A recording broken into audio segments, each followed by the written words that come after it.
Allô, bonjour peuple de Dieu, par le nom puissant de Jésus-Christ de Nazareth. Aujourd'hui, je viens témoigner. Ce témoignage, comme je dis toujours, je grandis vraiment avec beaucoup de souffrances, beaucoup de douleurs, mais avec le Saint-Esprit, il me met au cœur pour venir partager ça et témoigner ça devant le peuple de Dieu. Vraiment, je laisse ce moment dans les mains du Seigneur. Sans le Saint-Esprit, je ne sais pas parler. Laisse que le Saint-Esprit contrôle ma bouche. Laisse que le Saint-Esprit rentre en moi. Laisse que le Saint-Esprit me dirige. Laisse que le Saint-Esprit y pêche toutes les choses qui vont s'élever pour m'empêcher ma bouche, pour empêcher ce que je parle, que ça détruit au nom de Jésus-Christ de Nazareth. Père, lève-toi, contrôle toutes les choses par le nom puissant de Jésus-Christ. Laisse que ce témoignage guérit une personne, fait sortir une personne dans la douleur dans son cœur, au nom puissant de Jésus-Christ. Amen. Je suis grandi avec beaucoup vraiment de souffrances dans mon cœur. Je suis grandi dans une famille qui y avait beaucoup de monde. On avait beaucoup de monde dans la même maison. On avait des oncles, on avait les tantes, même place. Mon père était mort quand je suis petit et ma mère était partie en voyage. Il nous a laissés dans sa famille. Et on est grandi comme ça. J'ai grandi vraiment avec beaucoup de souffrances. Et dans toutes mes souffrances, j'avais personne pour partager tout ce que je voyais dans ma vie. J'avais personne pour partager. Maintenant, quand je grandissais, il y avait un mamie. Les mamies, là, souvent, on partait là-bas, on les aidait pour faire les courses, faire marcher. Vous savez, nous, en Afrique, on dit coco, grand-mère. Donc, on était là parce qu'on est venus comme famille. Donc, on était les voisins et nous, à côté, on était vraiment comme famille. Quand je dis famille, c'est famille. C'était vraiment la famille. Donc, on peut aller là-bas, donc manger là-bas. Donc, on pouvait faire tout parce que c'était vraiment la famille. Maintenant, la mamie, là, parfois, elle nous appelait pour venir l'aider, venir faire la course, ou bien elle a des difficultés à tourner la semoule. Elle nous appelle souvent, aider à quelque chose, mais elle était vraiment une femme forte. Maintenant, on rentrait là-bas parce que c'est comme notre maison. Mais un jour dans ma vie, quand je rentrais là-bas, je n'ai plus sorti la même personne. Vraiment, ce témoignage, c'est tellement douloureux pour moi.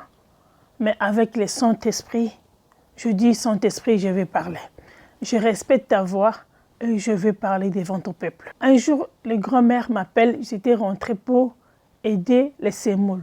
Maintenant, dans cette maison-là, il y a des hommes là-bas, il y avait 3, mais on l'appelait les grands frères. L'autre, c'était vraiment un grand frère. Je dis grand frère, c'est grand frère. Un jour, je partais là-bas pour préparer les semoules, mais c'était lui qui était là. Il m'a appelé pour venir l'aider pour préparer la semoule.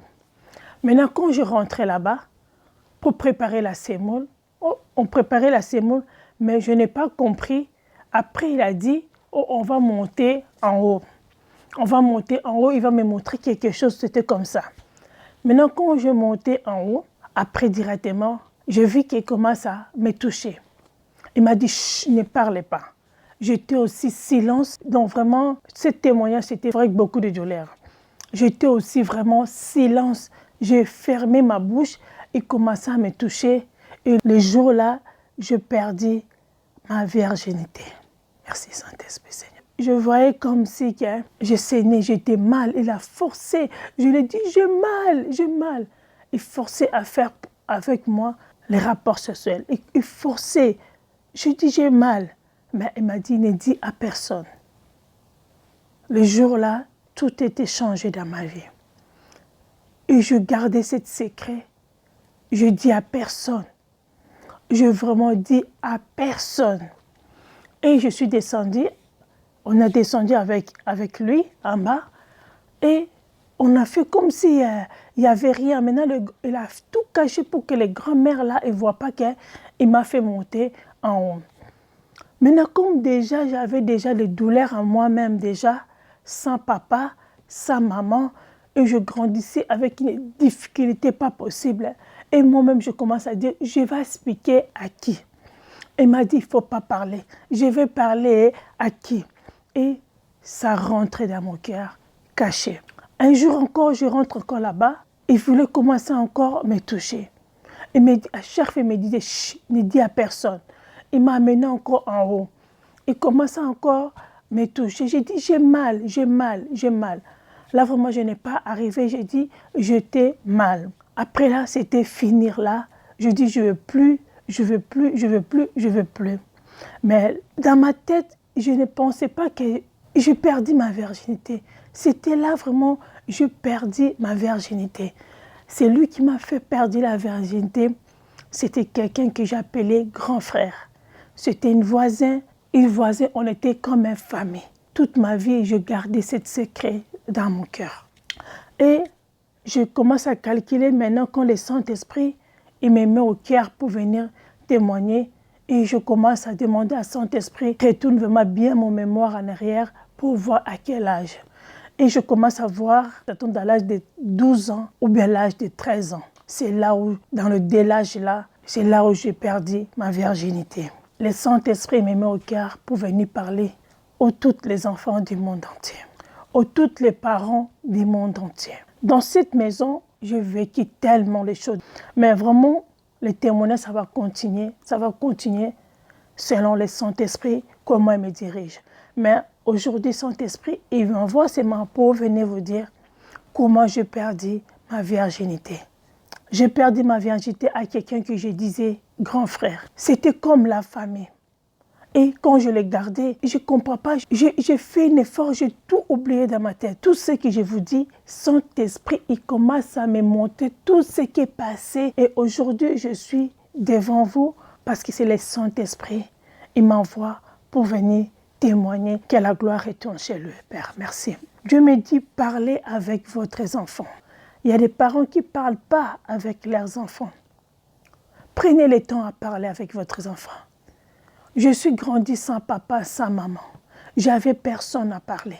J'avais personne à donner confiance. Si j'avais quelqu'un à donner confiance, et je voulais parler.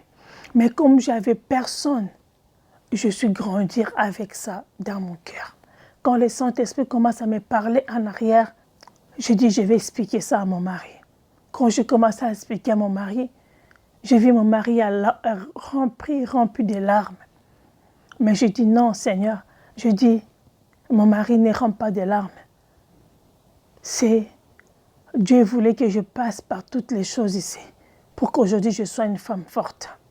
Pour aujourd'hui que je vienne témoigner devant vous.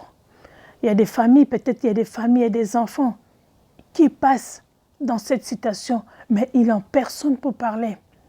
Ils sont personne pour parler. Ils vivent dans la famille. Comme moi j'ai grandi, il y a des familles plaisir à personne. Chacun, comme on dit, chacun pour soi. Donc chacun dans son côté, chacun dans son côté. Il ne sait pas qui peut donner confiance. Mais je viens vous dire, ouvrez votre cœur à Jésus-Christ. Ouvrez votre cœur. Et le Seigneur va vous orienter à qui vous pouvez parler. C'est secret que vous êtes en train de garder dans votre cœur. Et le Seigneur me met un message pour dire à tous les parents du monde entier. Prenez le temps de parler avec votre enfant.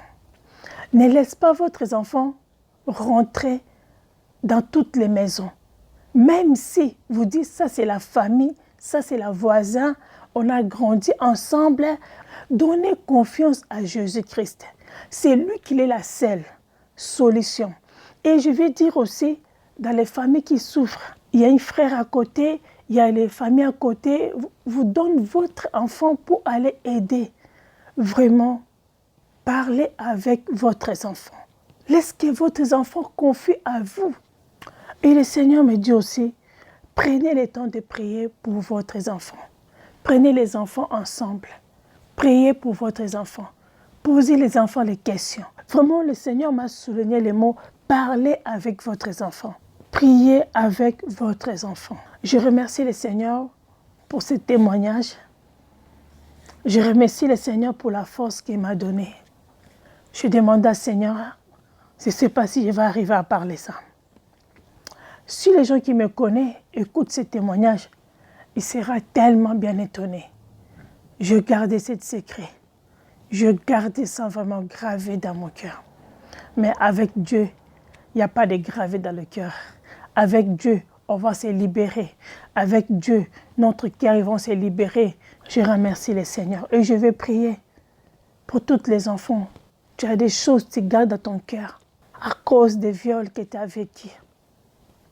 Mais tu parles à personne.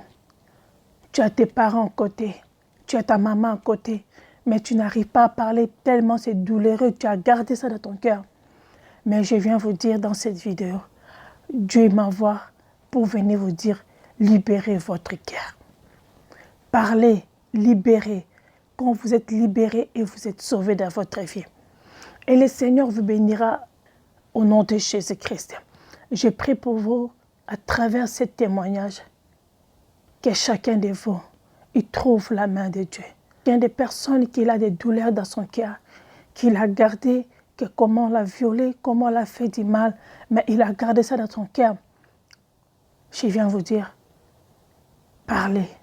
Si vous n'êtes personne à parler, priez, rentrez en profondeur de la prière et le Saint-Esprit va vous orienter, même chez votre pasteur, même chez une sœur, pour parler, même chez une frère, pour aller parler. Un homme de Dieu, il va vous orienter, aller chez un homme de Dieu pour parler ce qui vous êtes dans votre cœur. Je prie pour vous dans le nom de Jésus-Christ. Père Seigneur, laisse que ce témoignage sauve une personne qui a des douleurs dans son cœur. Sauf une personne qui a vécu des viols comme moi, ça la délivre au nom de Jésus-Christ. Que le Seigneur touche votre cœur. Arrêtez de donner confiance à n'importe qui pour votre enfant. Arrêtez de donner confiance à les gens pour votre enfant. Les seules personnes on va donner confiance, c'est le Dieu Tout-Puissant. Les seules personnes on vient se confier, c'est le Dieu Tout-Puissant. Arrêtez de dire, ça c'est l'ami proche, ça c'est le très proche. Oui, il y a des limites. Parler, c'est ça le Seigneur souligne. Il y a des sujets, les enfants ne savent pas parler, comme si on dit les sujets tabous. Il faut commencer à parler avec votre enfant. Quand on vous parle, même s'il y a quelque chose de mauvais qui est passé avec votre enfant, il va venir vous dire, il n'a pas de tabou parce que c'est que je vais expliquer à mon papa, je vais expliquer à mon maman. Et je prie pour celui qui n'a pas de parents, comme moi j'ai vécu.